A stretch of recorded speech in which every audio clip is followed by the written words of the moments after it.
A toro pasado, todos hubiéramos comprado Nvidia, también habríamos comprado Microsoft hace muchos años y todos habríamos aguantado Meta cuando se desplomó. Y por supuesto, todos habríamos vendido Nike en máximos antes de que corrigiera.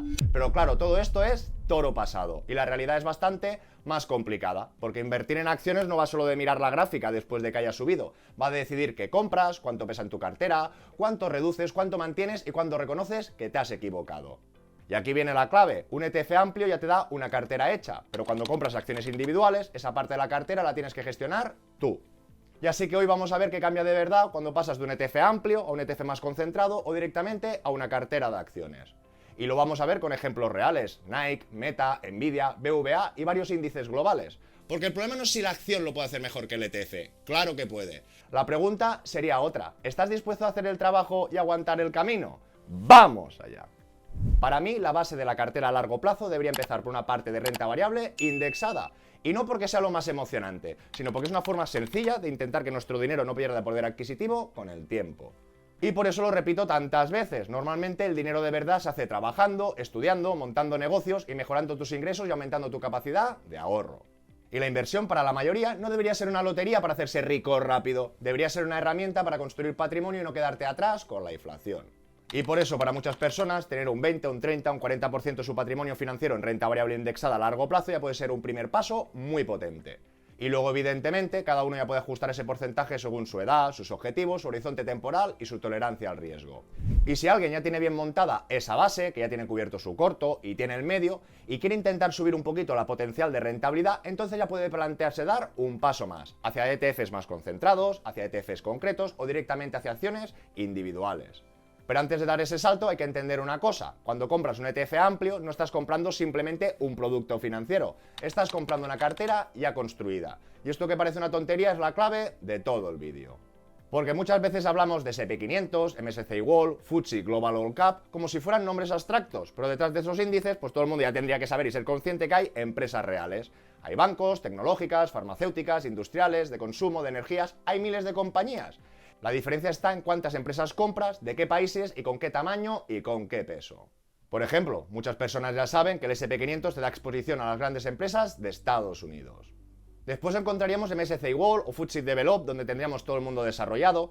Ya vemos que del salto de S&P 500 a este MSCI World pues pasamos de 500 empresas concentradas en Estados Unidos a 1.300 empresas de todo el mundo. Aquí podríamos ver una ficha con el rendimiento neto en euros, por ejemplo, desde el año 2000. Podríamos ver que este MSCI World ha ganado un 6,12, que el mercado de emergentes un 7,51 y que el ACWI, que sería el siguiente escalón, que sería todo este mundo desarrollado más emergentes, un 6,04. Y ahora la ficha del ACWI, efectivamente, si el MSCI World tenía 1.300 empresas, pues aquí vemos que este ACWI, que también incluye emergentes, que nos incluye un poquito más de cuota de este mercado, pues llegaríamos a 2.515. Y podríamos seguir rizando el rizo, pues con esos desarrollados más emergentes, más pequeña empresa, que tendríamos el ACWI IMI o el FTSE Global All Cap. Aquí también podríamos comprobar las rentabilidades, o en este caso, pues podríamos ver que tenemos más de 8.250 empresas. Y esto es importante, porque cuanto más amplio es ese índice, pues menos dependes de acertar una empresa concreta, un sector concreto o un país concreto. Ahora bien, aquí también viene un matiz muy importante. Normalmente la máxima diversificación posible nunca te va a dar la máxima rentabilidad. Habitualmente si concentras más y aciertas, puedes ganar más, pero también puedes equivocarte más. Y esto nos lleva a un debate clásico que ya hemos tratado muchas veces en el canal. ¿S&P 500 o MSCI World? Cuando eliges S&P 500 frente a MSCI World no estás eligiendo simplemente el índice que más ha subido en el pasado. Estás tomando una decisión de concentración. Es decir, estás diciendo, quiero concentrarme más en Estados Unidos. Y esto durante muchos años ha salido muy bien. Estados Unidos ha sido el gran ganador. Las grandes tecnológicas americanas han tirado muchísimo del mercado. Y consecuentemente por eso el S&P 500 ha batido ampliamente el MSCI World en muchos periodos. Pero esto no significa que siempre tenga que ser así, porque si en el futuro otras regiones, otros sectores o incluso emergentes lo hacen mejor, un índice más global puede comportarse de otra manera. Y aquí hay otro detalle importante que quizá a algunos se les ha pasado por alto. No importa solo cuánto gana cada mercado, sino cuánto pesa cada mercado dentro del índice en cada momento. Y por eso viendo el ACWI, quizá a algunos les ha explotado la cabeza, porque dices, a ver, la rentabilidad desde el 2000 en emergentes es un 7,51, el MSCI World es un 612 y este ACWI, que tiene también los emergentes, como que es inferior. Pues precisamente por este peso, porque quizá le dio muy poco peso del 2000 al 2010, que es cuando ampliaron y crecieron más fuerte los emergentes, y después cuando en este índice ya tenía el peso de los emergentes, después sería cuando los emergentes lo han hecho peor. ¿Qué os quiero decir? Pues podríamos ver que en los últimos 10 años los emergentes han hecho un 7,68, pero en cambio desde el 2000 un 7,51. Cada vez que eliges un índice, también estás eligiendo un sesgo, y aquí nace todo lo demás. Si pasas de MSCI World a SP500, concentras más. Si pasas de SP500 a tecnología, concentras más. Y si pasas de tecnología a una acción concreta, concentras muchísimo más. Porque aquí viene otra idea que mucha gente no tiene presente. Cuando tú compras un ETF global ya tienes acciones. Lo que ocurre es que las tienes dentro de una cesta con pesos muy pequeños. Y por ejemplo, ahora podríamos mirar una alternativa de Vanguard del mundo desarrollado y también podemos ver empresas españolas. BBVA, Santander, Bank Inter, CaixaBank están dentro, pero como podemos ver aquí, pesan muy poco. Y por ejemplo, nos podemos fijar en BBVA, que tiene un peso de un 0,12%, pero esto depende del fondo, de la fecha y de la metodología. ¿Qué significa esto? Que si tú compras un ETF global ya tienes BBVA, pero que prácticamente no dependes de BBVA. Ahora bien, si tú compras BBVA aparte y decides que pese un 1% de tu cartera, ya estás haciendo otra cosa. No estás comprando algo que no tenías, estás diciendo yo quiero que BBVA pese mucho más dentro de la cartera de lo que pesa en el índice. Y esto puede salir muy bien. Si por ejemplo miramos BBVA comparado con el SP500 desde el año 2000, pues parece que el BBVA todo el rato está sacando un extra de rentabilidad. ¿De acuerdo? Podríamos ver todo el rato donde tendríamos BBVA, pues sería espectacular y machacando al SP500. Pero también podríamos ampliar la foto bastantes más años atrás y la película cambiaría. Si en vez del 2000 ya me voy yendo años atrás, pues podríamos ver cómo aquí constantemente ha estado destacando el SP500 versus pues este BBVA. ¿De acuerdo? Y lo podría intentar hacer más pequeñito, que en este caso no vemos el SP500 que está mucho más por encima. Con lo que aquí vemos una de cal y una de arena, y esto es muy importante, porque en una acción individual, el momento de entrada, el ciclo, la valoración, el sector y saber cuándo tienes que vender o mantener, pesan muchísimo más que en un ETF amplio. Así que podemos imaginarnos como una escalera o como una pirámide. Abajo de todo, pues tendríamos un ETF global muy amplio. Podría ser un Global All Cap, un IMI, un ACWI, un MSCI World. Después podríamos subir un peldaño hacia algo más concentrado, como podría ser el SP500. Luego podríamos hacer otro peldaño hacia un ETF sectorial como de la tecnología. Y luego ya podríamos entrar en acciones individuales, una cartera propia de acciones. Y esto lo cambia todo, porque incluso un ETF tecnológico, aunque esté más concentrado, sigue siendo una cesta de una cartera, que puede tener 70, 80 o 100 valores. Tiene un sesgo, por supuesto, pero sigues diversificado dentro de un sector. Y en cambio, cuando compras acciones individuales, la diversificación ya depende de ti. Tú decides qué empresas compras, qué sectores tienes y qué peso tiene cada una. Cuándo reduces, cuándo vendes, cuándo aumentas y cuándo aceptas si esa tesis ya no funciona. Y esto llevado a la práctica hoy es mucho más asequible que hace unos años atrás, porque abrir una cuenta en un broker, buscar un ETF, comparar acciones y crear una lista de seguimiento se puede hacer en pocos minutos. Por ejemplo, en Freedom24 puedo tener o crearme listas de ETFs amplios, ETFs más sesgados o acciones concretas. Y esto para el vídeo de hoy encaja muy bien, porque no se trata solo de comprar por comprar. Se trata de saber si quieres comprar mercado, si quieres concentrarte en un sector o si quieres asumir la responsabilidad de elegir una empresa concreta. Y aquí, por ejemplo, pues puedo buscar por el ISIN, puedo comparar aquí por las últimas rentabilidades, incluso pues puedo mirar la divisa de este instrumento si está en euros o está en dólares, comparar ese ISIN y además pues puedo ver otros factores muy importantes como el spread a tiempo real para tener en cuenta esas comisiones, esa profundidad del mercado. También puedo acceder directamente en el producto, con lo que podríamos comprobar el gráfico de las últimas cotizaciones, o tenemos también un poquito de histórico. Aquí también tendremos algunas métricas y abajo de todo pues tendremos el famoso kit para consultar la letra pequeña. Además, desde el apartado de posiciones puedo ver de forma bastante clara qué tengo en cartera. Qué parte está en euros, qué parte está en dólares, qué posiciones pesan más, qué posiciones gano más o estoy perdiendo más, cómo está distribuida. Y esto cuando tienes ETFs, bonos, posiciones en euros, posiciones en dólares o incluso dividendos en divisas distintas, ayuda mucho a tener bastante control. También puedes filtrar todos los movimientos, tanto estas posiciones como el extracto de las operaciones, que va muy bien para tener un control y luego para hacer esos deberes fiscales. Yo os recuerdo que ahora mismo Freedom24 tiene una promoción de bienvenida, con la que podéis conseguir hasta 20 acciones de regalo, valoradas de 3 hasta 800 dólares cada una. Solo por abrir cuenta y hacer tu primera recarga desde 1000 euros ya puedes acceder a la promoción. Y aquí aprovecho también para dar las gracias al patrocinador de este vídeo, Freedom24. Os dejo todos los detalles y el enlace en la descripción del vídeo. Y una cosa es tener claro que puedes comprar ETFs y acciones en la plataforma, y otra muy distinta es entender qué pasa cuando eliges una acción concreta. Así que vamos con un ejemplo muy visual, Nike. Y ojo, no porque Nike sea buena o mala, que no es ningún tipo de recomendación, es porque es un ejemplo muy visual de lo que puede pasar con una acción individual. Si miramos Nike desde el 2010 hasta sus máximos del 2021, parecía una inversión espectacular. Y en función del punto de referencia, pues por ejemplo, septiembre del 2008, hubiéramos ganado un 900%. No, que me voy por aquí un poquito más debajo, en febrero del 2011, pues un 800. No, que compré un poquito más tarde en 2012, pues da igual, ¿no? Un 500 o un 600%. Y esto es una auténtica barbaridad, pero tenemos que coger la realidad que ha pasado. Y es que después de este pico, estos máximos de noviembre del 2021, pues ha pegado una castañita de un 75% de su valor. ¿Qué pasa o deja de pasar? Que si tú, por ejemplo, hubieras entrado en 2010, donde aquí vemos pues que tendríamos un 800%, si no lo hubieras gestionado, si no lo hubieras consolidado, pues podríamos ver que apenas llegarías a un 125%, con lo que le hubieras devuelto al mercado muchas de estas ganancias. Y repito que esto es importante. Si tú hubieras comprado Nike y hubieras mantenido sin revisar nada, sin reducir, sin consolidar, sin preguntarte si el negocio estaba cambiando, pues te podría haber devuelto parte enorme de todo lo ganado. Y en ciertos periodos incluso podías acabar haciéndolo peor que un simple SP500.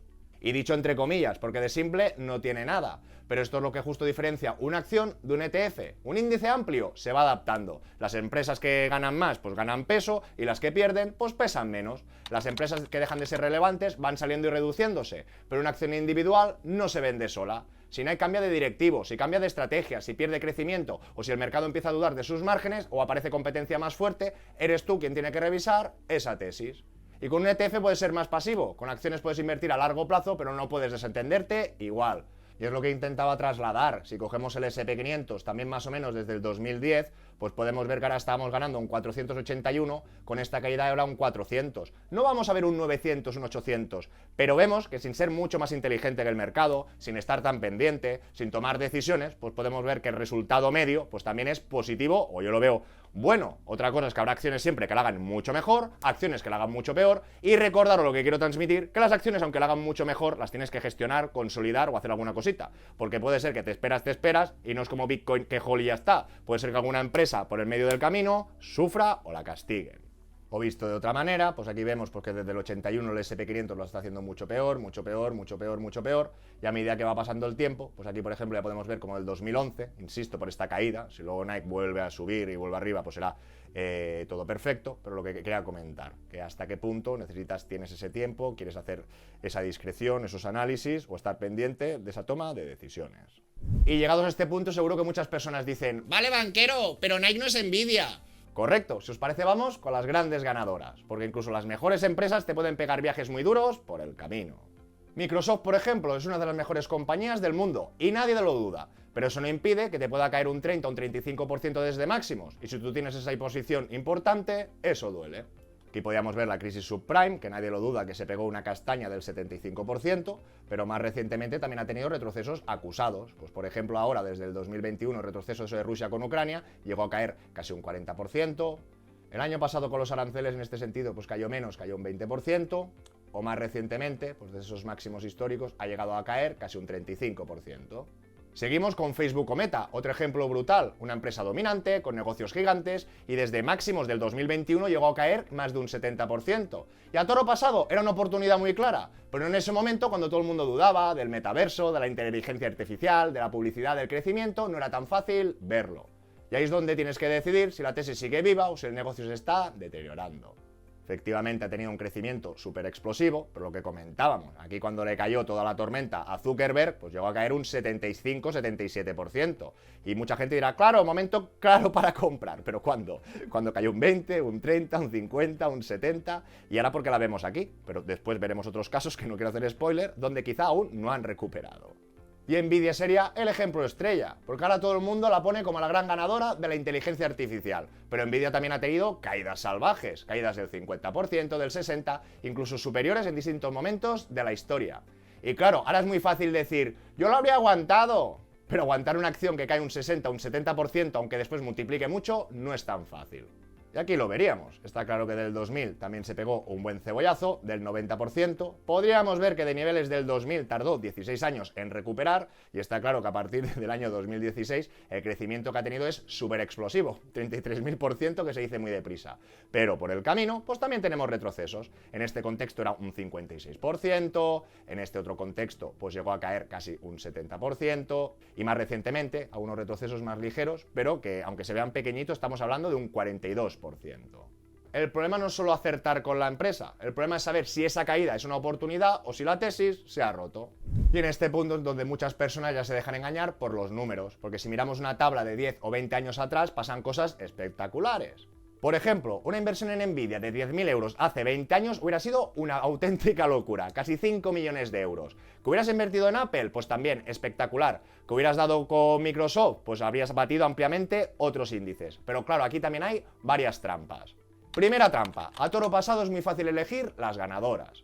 Segunda trampa, en la vida real normalmente no metes todo tu dinero en una sola acción. Si tienes una cartera de 10, 15 o 20 valores, pues cada posición pesa una parte. ¿Y una gran ganadora puede compensar errores? Por supuesto, pero para eso la tienes que haber tenido, la tienes que haber aguantado y no haberla vendido antes. Y finalizamos con la tercera trampa, que también hay empresas que parecían muy buenas y luego no lo hicieron tan bien, porque aquí podemos hablar también de muchas. Empresas que fueron líderes, que parecían imprescindibles, que parecían el futuro y que luego se quedaron años sin recuperar máximos o que perdieron relevancia frente a nuevos competidores. Y pongamos Cisco como uno de los ejemplos. Era uno de los grandes protagonistas de la burbuja.com, una empresa real, que ganaba dinero, que vendía infraestructura clave en Internet y que llegó a ser una de las compañías más importantes del mundo. Pero quien la compró en sus máximos del 2000, pues se pasó décadas esperando volver a ver simplemente el punto de partida. Y aquí hay un poco de truco, porque veis aquí, diceis Cisco, pues sí es la hostia. Pero si ampliamos la visión, ¿qué nos damos cuenta, señoras y señores? Pues nos damos cuenta que desde los máximos del 2000, pues justamente ahora los habría superado en torno a un 10%, pero que han pasado más de 25 años. Y si miramos anteriormente, pues sí, fueron empresas muy explosivas, empresas que crecieron mucho. Mira, un 82.000%, y sí, me voy a los años 90, pero lo que os quiere decir que nunca, siempre vemos el gráfico a toro pasado, coño.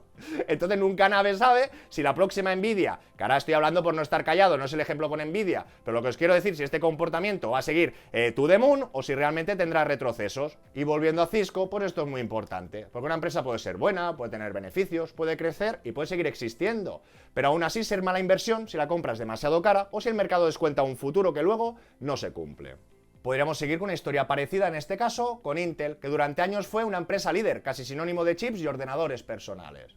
Pero el liderazgo tecnológico puede cambiar, los ciclos cambian y los competidores también cambian. Y una empresa que parecía intocable pues puede pasarse muchísimos años decepcionando al inversor. Y por eso una cartera de acciones no se puede gestionar mirando solo el retrovisor. No basta con decir, esta empresa fue muy buena. La pregunta sería, ¿sigue siendo buena hoy? ¿La valoración tiene sentido? ¿La tesis sigue viva? ¿Y qué haré cuando deje de cumplirse? Y hablando de Intel, pues más de lo mismo. Si nosotros pues miramos los suelos, que sí, que del 2000 aquí pues ha subido bastante, un 400. Veis que incluso menos que el SP500. SP500, pues hay empresas que lo hacen mejor y otras que lo hacen peor, y ya vemos que en principio SP500 está un poco desplazado hacia arriba con esas empresas respecto a MSCI World, pero que no podemos sacar ninguna conclusión ni generalizar en acciones. Hay comportamientos muy ambiguos, pero normalmente sí que hay, entre extremos encontraremos el equilibrio. Entonces, ¿significa esto que no hay que comprar acciones? No, significa que tú tienes que saber dónde las colocas dentro de tu estrategia. Porque si tú compras un ETF amplio, ya estás comprando muchas de las grandes ganadoras del mercado. Comprar esa acción aparte es querer más concentración. Y la concentración puede darte más rentabilidad, pero también puede darte más volatilidad, más errores y más responsabilidad. Por eso para mí las acciones individuales tienen sentido sobre todo si cumplen varias cosas. Primero, que ya tengas una cartera bien montada. Segundo, que tengas tiempo y ganas de analizar empresas. Tercero, que puedas asumir incluso que las buenas te pueden caer un 40, un 50, un 70%. Y cuarto, que el peso de cada posición dentro de tu patrimonio esté controlado, porque no es lo mismo equivocarte con una posición que pesa un 1% de tu patrimonio financiero que con otra posición que pesa un 10, un 15 o un 20%, porque ahí cambia completamente el nivel de riesgo. Y a partir de ahí yo vería tres formas razonables de hacerlo. La primera, tener un núcleo indexado y una pequeña parte de satélite en acciones. Es decir, que la base siga haciendo un ETF amplio y que las acciones sean una parte controlada. La segunda, pues montar una cartera diversificada de acciones. Pero yo aquí no compraría 3 empresas famosas porque te gustan. Tendrías que pensar en sectores, geografías, tipos de negocio, empresas defensivas, de crecimiento, dividendos, esa calidad, esa valoración. Y por supuesto, pues que tienes que hacer un seguimiento, porque puestos a elegir acciones no es lo mismo construir una cartera con varias empresas de calidad, bien repartidas y con pesos razonables, que hacer una apuesta a ciegas con una sola compañía. Y aún así, ojo, porque no elimina el riesgo, simplemente lo ordena. Y la tercera vía pues sería dedicar una parte de cartera de acciones individuales por tesis propia. Y aquí puede haber, por supuesto, muchos enfoques. Puedes mirar una empresa castigada, como podría ser Nike, Adobe o cualquiera otra que crea que el mercado está penalizando demasiado. Puedes mirar una empresa en tendencia positiva, que siga creciendo, que siga ganando cuota y que el mercado continúa premiando. O bien puedes mirar una empresa líder, muy conocida, como Nvidia, Microsoft, Apple, Meta, porque quieres que pese más en tu cartera. Pero aquí hay que ser muy consciente de algo, que si tú ya tienes S&P 500, MSCI World o FTSE Global All Cap, muchas de esas empresas ya las tienes. Es decir, que no estás comprando algo completamente nuevo, lo que estás decidiendo es sobreponderar. Porque puede ser una oportunidad, y tanto, pero también puede ser simplemente una empresa que ya ha subido mucho, que ya descuenta en un futuro muy exigente y donde tú has llegado tarde. Por eso, para mí, si alguien quiere comprar acciones individuales, perfecto, pero tienes que entender que ya no estás delegando tanto en el índice. Y por eso muchas veces lo sensato no es buscar la próxima Nvidia. Lo sensato es no estropear una estrategia razonable por querer correr demasiado. Así que al final la pregunta no es si una acción puede hacerlo mejor que un ETF, que claro que puede, pero la pregunta de verdad es otra. ¿Estás dispuesto a hacer el trabajo que implica intentarlo? Porque un ETF amplio te permite ser bastante pasivo. Y una cartera de acciones, aunque no hagas trading, te exige ser mucho más activo. Tienes que elegir, tienes que ponderar, tienes que revisar y a veces tienes que aceptar que te has equivocado. Por eso no necesitas acciones para invertir bien. Puedes construir una cartera muy sólida con ETFs amplios, aportaciones periódicas y tiempo. Pero si quieres dar el salto a las acciones, entiende primero que estás dejando de delegar en el índice y que tienes que empezar a gestionarlo tú, no el otro, sino tú. Y ahora os pregunto, ¿soy más de ETF amplio, ETF sectorial o de acciones individuales? ¿Os gusta complicaros un poco más o preferís mantenerlo simple? Os leo en comentarios. Y si este tipo de vídeo contenido os gusta o os ayuda, agradeceré un buen like, que os suscribáis o no lo estáis, pero suscribiros por favor y que lo compartáis con aquel que lo pueda necesitar. Que nos vemos muy pronto con más y mejor.